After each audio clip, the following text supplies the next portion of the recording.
Hello friends, welcome to Divya's kitchen. Friends, आज मैं आपके साथ ना एक ऐसे केक की रेसिपी शेयर कर रही हूँ जिसके इंग्रेडिएंट्स ना हमेशा डस्टबिन में जाते हैं।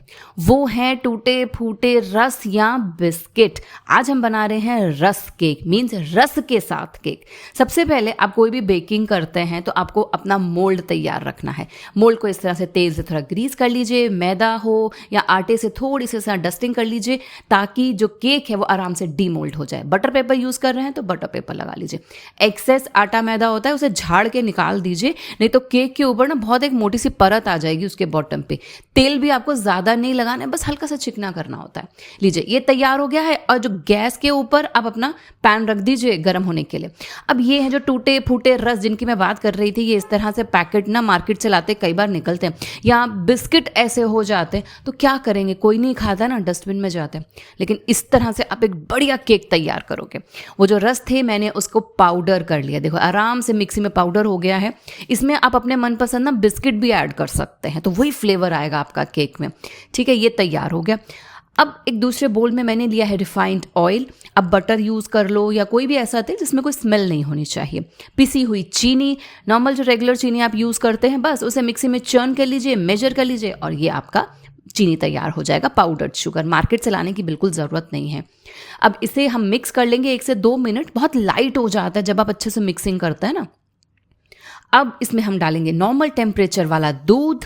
दूध थोड़ा अगर थिक यूज़ करते हैं तो बहुत अच्छा रिजल्ट आता है, अदरवाइज जो रेगुलर है आप वो यूज़ कीजिए। अब इसमें थोड़ा सा फ्लेवर लाने के लिए मैं वनीला एसेंस डाल रही हूँ। हो तो आप ज़रूर डालिए, नहीं है तो भी आप इसको स्किप कर सकते हैं। अब 1 कप मैंने लिया है यहाँ पर जो रस का पाउडर बनाया था ना हमने, वो पूरा रस नहीं है आपके पास, पाउडर नहीं बन पाता है, तो वही आप इसमें आप अपने फ्लेवर के बिस्किट भी डाल सकते हैं। छानिएगा ज़रूर। ये देखिए, ये इस तरह से ना कुछ पार्टिकल्स होते हैं जो अच्छे से क्रश नहीं होते। अब मैं वनीला फ्लेवर बना रही हूँ तो मैं इसमें डाल रही हूँ कस्टर्ड पाउडर। आराम से हमें मिल जाता है, हम अक्सर डेजर्ट्स बनाते हैं इसके साथ। अगर आप चॉकलेट फ्लेवर बनाना चाहते हैं तो इतनी ही क्वान्टिटी आप कोको पाउडर डाल लीजिए, उससे आपका चॉकलेट फ्लेवर रेडी होगा।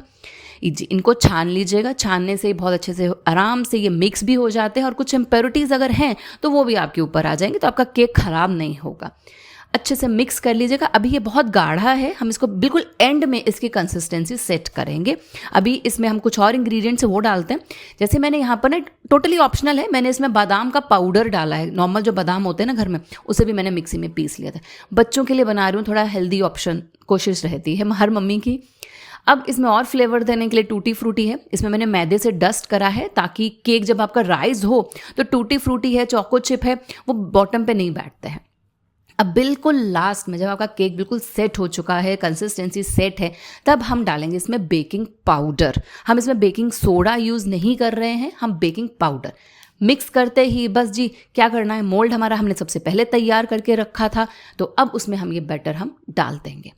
मोल्ड हमेशा पहले ही तैयार करके रखिए, क्योंकि जब भी ये बैटर तैयार हो जाता है ना, हमारा बेकिंग पाउडर सोडा हम डाल देते हैं, तब इसे ज़्यादा देर तक नहीं रखना होता है, बस इसको इमीडिएटली आपको इसको बेकिंग के लिए डालना है। थोड़ी सी ऊपर टूटी फ्रूटी मैंने बचा के रखी थी स्प्रिंकल करने के लिए, वो मैंने डाल दी है। जब मैंने मोल्ड तैयार करा था मैंने ये पैन को गर्म होने के लिए भी रख दिया था। आप माइक्रोवेव में बना रहे हैं तो माइक्रोवेव 180 डिग्री पर आप प्री हीट होने के लिए रख दीजिए। एकदम अच्छे से गर्म हो चुका है। अब इसमें ऐसा आप स्टैंड रखिए, हमारे घर में होता है ही है ना, हम गर्म चीज़ें रखते हैं, स्टैंड नहीं है कोई कटोरी रख दीजिए। बस जो आपका मोल्ड है ना वो बिल्कुल बॉटम पे नहीं रखना, हमने थोड़ा हाइट पे रखना है उसके बेस से। अब इसे ढककर 35 से 40 मिनट इसको हम बनने देंगे, कुक होने देंगे। कढ़ाई में बनाइए, देखिए बहुत अच्छा रिजल्ट आता है। मेरी ग्लास लिड थी तो मुझे दिख रहा था, अदरवाइज आपका नॉर्मल प्लेट या थाली दे रहे हैं तो 35 मिनट्स के बाद आप इसे चेक कर सकते हैं इस तरह से स्टिक के साथ। अगर तो स्टिक क्लियर है तो आपका केक तैयार है, बस इसे ठंडा होने दीजिए। अगर थोड़ा सा चिकना लग रहा है तो 2 मिनट के लिए और पड़ा रहने दीजिए इसी गर्म पैन में, तो ये एकदम से तैयार हो जाएगा। कंप्लीटली ठंडा करने के बाद, ध्यान रखिएगा बिल्कुल ठंडा करने के बाद आपको इसको डीमोल्ड करना है। गरम गरम करेंगे टूट जाएगा। तो देखिए बिल्कुल ठंडा होने के बाद, डीमोल्ड करने के बाद इसे कट करिए और इन्जॉय कीजिए। रस केक जो बना है बिल्कुल वेस्ट मटेरियल के साथ, उससे इतना डिलिशियस ये केक तैयार होगा, सबको बहुत पसंद आएगा। तब तक के लिए थैंक्स फॉर वॉचिंग।